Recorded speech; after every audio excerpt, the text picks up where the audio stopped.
Halo, perkenalkan nama saya Feli Christopher Aprian dan dengan NIM 21091060049. Pada kesempatan kali ini saya akan menjelaskan program dari yang sudah diberikan oleh Pak Herman. Yang pertama ada program PBB menggunakan algoritma Euclidean. Di sini kita import OS dulu. Dimana import OS ini sebenarnya untuk membersihkan layar aja, di sini saya pakainya ya.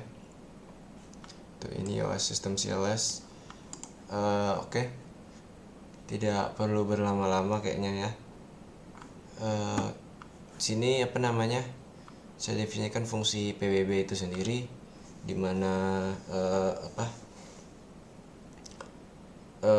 dimana parameternya itu x dan y, yang di sini merupakan angka 1 dan angka 2, yaitu angka pertama dan angka kedua. Dan jika fx kurang dari y, dia akan menukar dengan parameter angka baru yang kita sebut di sini a. X akan menjadi a akan menjadi x lalu akan ditukar menjadi y, dan y akan ditukar kembali menjadi a. Simpelnya jadi dia kayak nukar, dan a itu cuma sebagai placeholder atau tempat sementara bagi si angka. Lalu kita akan menggunakan variabel b sebagai sebagai variabel penampung sisa bagi dari x dan y itu sendiri. Ingat, ini karena kita menggunakan materi algoritma Euclidean. Sebelumnya saya belum menjelaskan algoritma Euclidean itu, sepemahaman saya adalah algoritma yang menggunakan sisa bagi dari hasil perhitungan yang ada sebelumnya. Jadi kayak misalkan kita menggunakan apa yang sudah terhitung di apa yang sudah menjadi hasil hitung di di iterasi sebelumnya, kita pakai di iterasi selanjutnya untuk mendapatkan hasil yang lebih akurat. Kalau sepemahaman saya begitu.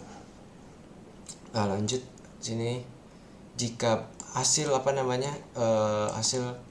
hasil sisa bagi dari x dan y itu tidak sama dengan 0, dia akan lanjut terus menukar sampai hasil sisa bagi itu habis. Oke, kita langsung lanjut coba ke program aja ya. Masukkan angka pertama, karena di sini kita disuruhnya 1242 dan 1986. Nah, ini 1242 dan 1986.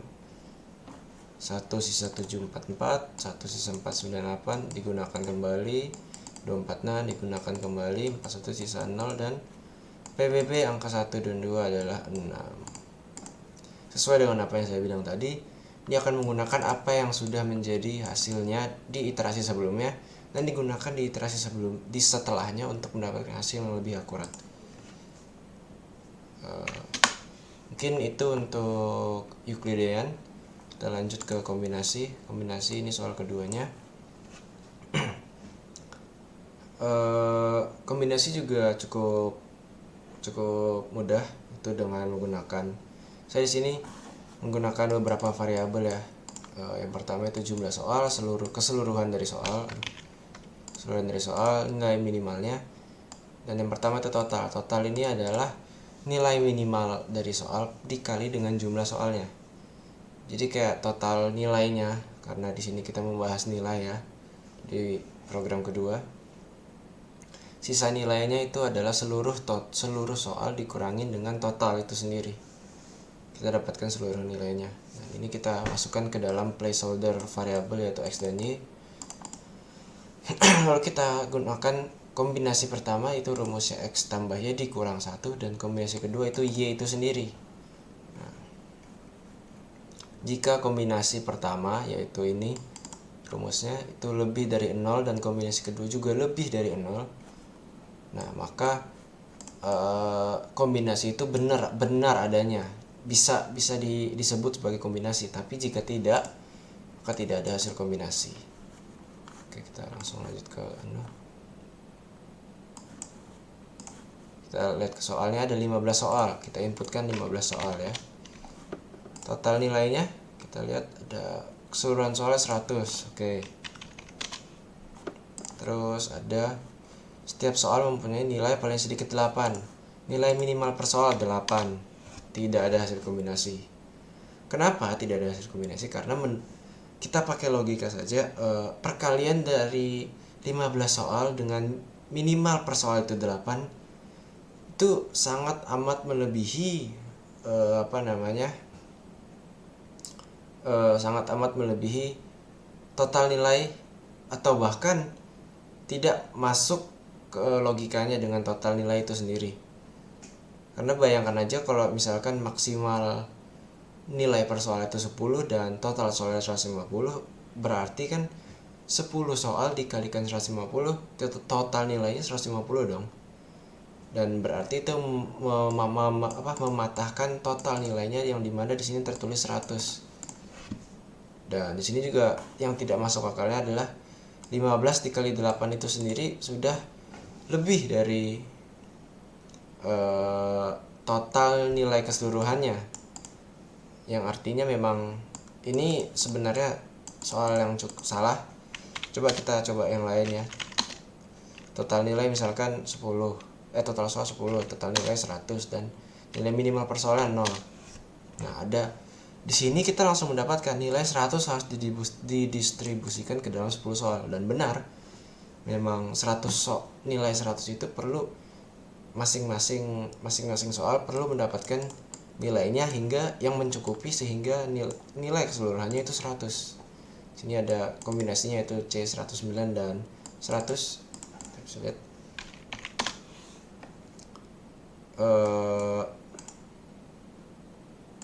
Itu untuk kombinasi ya. Kita ke Euclid kita ke permutasi sekarang. Untuk permutasi juga cukup simpel sebenarnya, tapi di sini kita menggunakan metode fungsi rekursif juga ya, karena memang membutuhkan fungsi rekursif.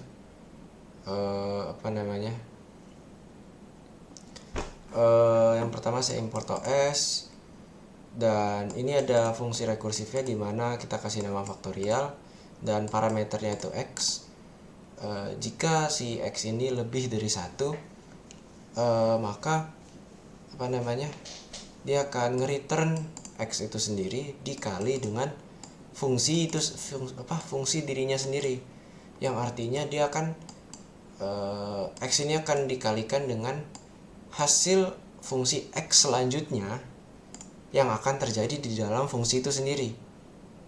Jadi selama dia berjalan, dia akan terus mengulangi dirinya sendiri, tapi dia juga mengenerate hasil dari dirinya sendiri itu. Jadi kayak misalkan di sini saya buat ya, misalkan 5 faktorial ya, berarti dia akan ngegenerate 5. Setelah itu dia balik lagi ke ke dirinya sendiri, dia akan generate 4. Lalu dia akan generate lagi dirinya sendiri dan menghasilkan 3, generate lagi dirinya sendiri dan menghasilkan 2, generate lagi dirinya sendiri sampai 1. Nah, di sini kita gunakan sebuah kondisi di mana jika x itu sama dengan 1, kita akan return 1 dan fungsi rekursifnya stop sampai di situ. Kita dapatkan hasilnya karena kita sudah pakai kali, kita kalikan semua dan kita dapat hasilnya. Itu untuk fungsi rekursif. Dan ini ada fungsi untuk yang soal pertama, yaitu yaitu jika semua buku yang topiknya sama letaknya bersebelahan. Semua buku yang letaknya sama semua buku yang topiknya sama letaknya bersebelahan. Ini cukup mudah, yaitu kita menggunakan rumusnya sendiri, yaitu total dari keseluruhan bukunya itu sendiri dikali dengan faktorial total keseluruhan bukunya total faktorial dari keseluruhan jumlah jenis bukunya dikali dengan jumlah jenis buku pertama dikali dengan jumlah jenis buku kedua dikali dengan jumlah jenis buku ketiga dan dikali dengan jumlah jenis buku keempat. Dan semua ini dalam faktorial ya tentunya.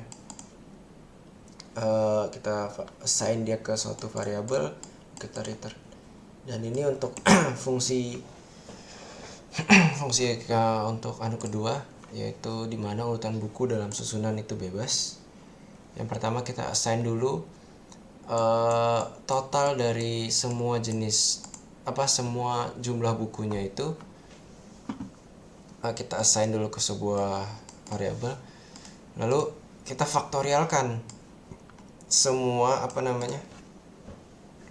semua jumlah bukunya itu kita faktorialkan, lalu kita kita buat dia sebagai pembilang, karena kan rumusnya adalah total buku yang ada difaktorialkan per total buku yang ada difaktorialkan per faktorial dari masing-masing jenis buku yang ada. Lalu jika kita assign dua-duanya ke dalam suatu variabel ya. Yang pertama itu hasil pembilang, yang ini sebagai pembilangnya ya. Yang ini penyebutnya, yaitu faktorial dari tiap jenis bukunya. Ini kita buat dalam total. Yaitu hasil pembilang per hasil penyebutnya. Lalu kita return hasil total itu sendiri. Ini untuk kita langsung coba aja ya. Kita lihat soalnya. 6 buku basis data, 3 metode numerik, 4 algoritma, dan 5 buku jaringan. Nah, jadi total kombinasi buku yang letaknya sama itu ada 298, 598, dan 400 juta cara. Dan urutan buku dalam susunan yang bebas itu ada 514, 594, dan 080 juta cara. Mungkin itu saja untuk pembahasan kali ini. Kurang lebihnya saya mohon maaf. Dan terima kasih. Selamat pagi, siang, malam, dan sore.